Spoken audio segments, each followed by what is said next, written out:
Teachers of Reddit, what's the craziest rumor you've heard about a student that turned out to be true? So and so brought a gun to school before break. He had a kill list and everything. But security caught him. That's why he isn't here. As soon as she said it, I asked her to stop spreading rumors like that. I told her that if someone had brought a gun to school, then the administration would have told the teachers about it. Nope, the rumor was true. Kid brought a gun to school and security caught him, but the administration decided not to tell any of the teachers about it. And the kid was only suspended, not expelled, so he was back in the classroom by the end of the week. A student who kept falling asleep in class and not doing work said it was because bad guys were after him. It turned out his best friend had been shot and killed in front of him, and he was so traumatized he was losing sleep and thought he would be next. His family couldn't afford anything beyond school counseling and shuffled him off to live with grandparents in another state. Both kids were 8 years old. George burnt down his apartment building. I was teaching a grade 4 5th split in a low-income area. A lot of the kids lived in the same apartment, which was government housing. One weekend, that building burned down. Mercifully, no one was killed, but well, it was still really devastating. Obviously, there was this one boy in my class, George, who, the following Monday, all the kids were sort of avoiding and being kind of mean to, and I heard them whispering that he had burned down the building, which I thought was nonsense. He was kind of an odd kid, so I thought they were just picking on him and felt super bad for him all morning. Come lunch break, I'm in the staff room, and of course, it is all the teachers are talking about. And it turns out the rumor is true. George burnt down the building, but it wasn't like he just set a fire. It was actually really depressing. I mean, more than it would have been normally. His mom worked nights, and there was supposed to be someone to look after him that night, but the babysitter was late, so the mom called her at home. But there was no answer, so she figured the babysitter was on her way. This is a while ago, before cell phones were ubiquitous. Like, this is about 15 years ago. So, middle class people maybe had a cell phones, but very few of the people in this neighborhood did. She left, figuring the babysitter would be there soon. But she never showed up. I never learned why. The babysitter was fine. She just never showed up. George got hungry and decided to cook himself supper, figuring he'd seen his mom do it hundreds of times. He could figure out the oven.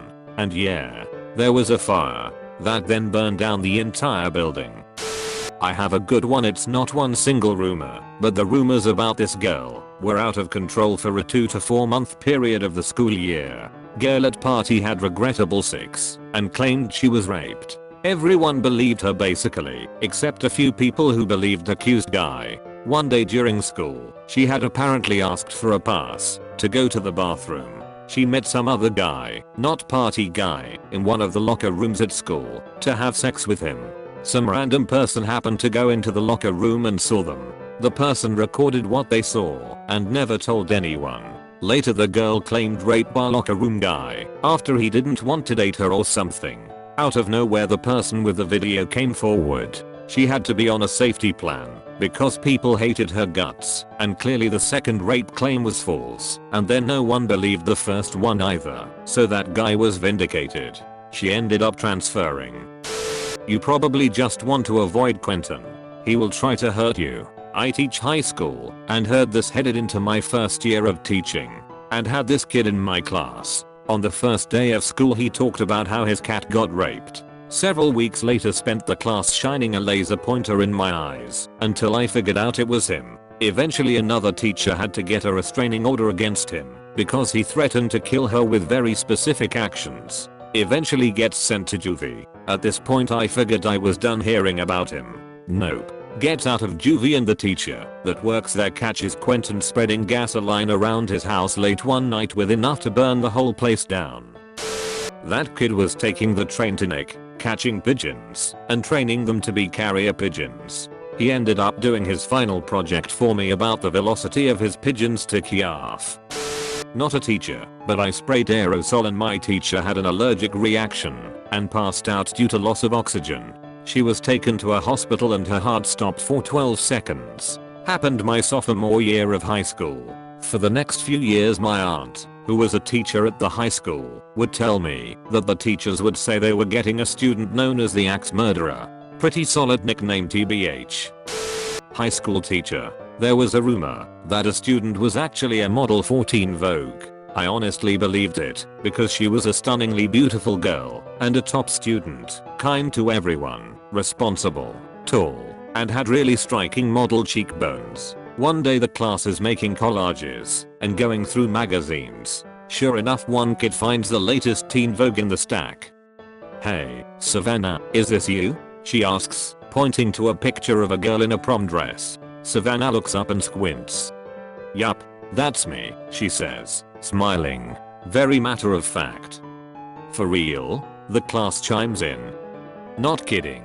That's really me." And she pulls out her phone with the galley proofs her agent sent her to prove it. She was really humble about it. The class was starstruck for about 10 minutes and then got back to work. Savannah was a good sport. He stabbed his sister in the back with scissors. It was true. He was also placed in my classroom along with 5 other students with intellectual disabilities. He also had emotional behavior issues which triggered meltdowns daily. He shouldn't have been placed with students that weren't able to defend themselves. Every day was a war zone. White daughter from a prominent local family attending a mostly black high school. Cheerleader, student government, model student by anyone's measure. Rumors circulate she had sex with 4 basketball players at a party in full view of several people. Rumor spreads like wildfire for a number of obvious reasons, to the extent faculty and parents start hearing about it. Prominent parents hire people to look into the slander and potentially sue those who started it. Worked with the administration to campaign against bullying via rumors. Video of said event surfaces via the guy investigating it. Family moved to a different town in shame. 14-year-old girl whose 19-year-old boyfriend married the girl's mother. Obviously, he's her ex-boyfriend, since he's now her stepdad. My student was involved in an interstate gun trafficking ring. He acted a bit more mature than some of my other students, and was one of my best writers. Great handwriting too. Then the police came into school and arrested him. Sorry if I'm not a teacher, but in college everyone was saying one of my classmates was a Spanish prince. Turned out to be true. That he was on trial for killing his father. Turns out he in fact killed his father. High school math teacher here. Several years ago, I had a student who I suspected of constant academic dishonesty, cheating. One of my colleagues felt the same. Neither one of us could ever catch him. Came close, couldn't quite nail him. The kid graduated near the top of his class, apparently cheating his way there, so many of them do. The student went on to Texas A&M and we all moved on from him. Lo and behold, the guy made the 6 PM news for trying to steal a professor's test key by crawling through an ACK vent into the professor's office. He fell through the ceiling and was arrested. Vindicated. Rumor had it that a piano student did all his practice in the casket viewing room used for wakes in his family's funeral home business. He claimed that he'd play loud enough after hours to wake the dead. Turned out to be true. There actually was a baby grand in the viewing parlor, used occasionally for love-wake music and hymns, where he did his practice. We had a kid that would jerk off in many of his classes in high school. I didn't believe it until he did it 2 empty seats to the right of me in chemistry. I was horrified. I told my lab partner, who was this big football jock. He walked over to his friend's table and told them. So one of them walks right over to the kid and goes, "What's up, man? You good?" Jerky MC Jerkoff keeps his hands in his pants and just turns red in the face and starts stuttering. It was the most ridiculous situation ever. Worst part was his older sister went to the school and she was a straighter student and quite popular. Hard to believe they were related. I was also real friendly with my high school teachers and they were all aware of the situation. Apparently his English teacher saw it and didn't have the heart to confront him and asked the other teachers for advice on dealing with the situation. It's hilarious. I wonder whatever happened to him. I heard this one guy ate mushed up hot dogs out of his girlfriend's butt crack. That sounds pretty ridiculous, but late one night at a party, I walked in on that very act. The rumor was that the hot dog would be mushed up by the butt muscles of the girl prior to being ingested by the lad. I only caught a fleeting glimpse as I turned around and left the second I figured out what was happening, but what I did see supported the rumor's imagery. Heard she did porn. Found out she did porn. A special needs student had graduated, and the next year we kept hearing stories of her sleeping around, getting kicked out of her grandparents' home. She had always been a handful, but we figured social services would help her out if anything got too bad. She evidently got pregnant, but had slept with 25 plus men in a metropolitan area and had no idea who the dad was. She had some kind of fund set up for her when she turned 21 and the executor stole a ton of it and she ran through the rest in under a year. We've lost track of her as a few of my colleagues who were close had tried to help her out. Recently I saw a Facebook post someone had shared that related to her where she listed over 50 men and the sex acts she had done with them. I have no idea if she had her baby or got to keep it. I'm not a teacher, but I have a story about a student from a culinary arts program. I visited a friend once in Minnesota a few years back when he was going to culinary school. He said we were gonna meet up with a couple of his friends from school at the pool. On our way, he was telling me about how one of the girls in the program was sleeping with some of the instructors for better grades, presumably. I don't really know. She was cute enough, but was stick thin, which hey, different strokes, right? Well, fast forward 2 years, my friend comes online and tells me, hey, you remember that one girl we went swimming with? Yeah? Well, she does porn now. Technically I'm a teacher now, but this story is from when I was in high school. There was a rumor that 3 guys had kidnapped an elderly woman and killed her. Nobody really believes it because one of the guys still came to school. A few days later the cops came and arrested him. Apparently they robbed her, stuffed her in a trunk for hours in over 90-degree heat, and then killed her and dumped her body in a field. I'm a former school librarian at a very specialized school. One kid in grade 6 had severe behavioral problems and there were some staff members who refused to be in the room with him alone. He was a really scary kid, totally dead behind the eyes, like a shark.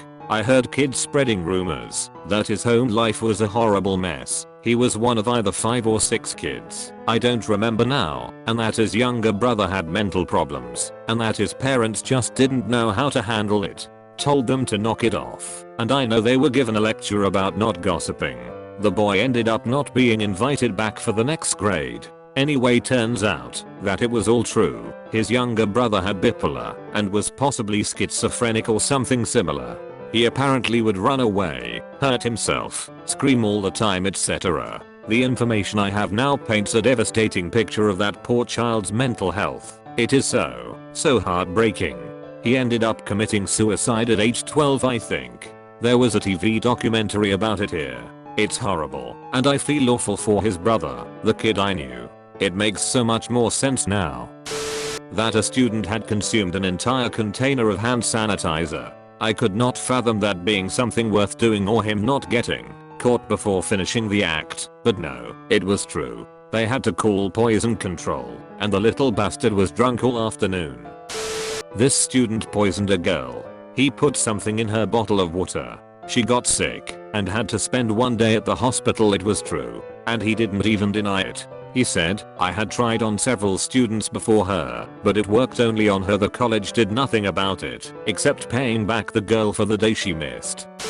Shaniqua, obvious name change, hasn't been in school for the first couple weeks because she had to go be on Jerry Springer. I told my students to stop spreading stupid rumors and informed my mentor teacher. We were concerned about Shaniqua because by state law, students are dropped from the school and class enrollment if they miss 15 consecutive days of school. She had missed the first 13 days of school.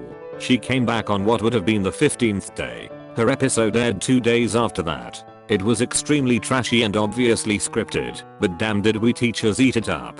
She was on Jerry Springer because apparently she slept with her sister's baby daddy because her sister didn't wish her happy birthday. They fought each other on camera while screaming, and baby daddy was there. Traditional Jerry Springer stuff. No, I will not link the episode because I don't want to have the account linked to my professional life. Sorry. I'm glad I watched the episode, though. I think I treated her with a bit more understanding because she obviously had no home support if her mother would allow her underage, but to miss school, to be on a trashy television program. Shaniqua ended up being one of my favorite students as she was actually quite smart and passionate about the artistry of hair and makeup. I was heartbroken when she dropped out as soon as she turned 18. I wish I could have made her stay, but I can't save every student.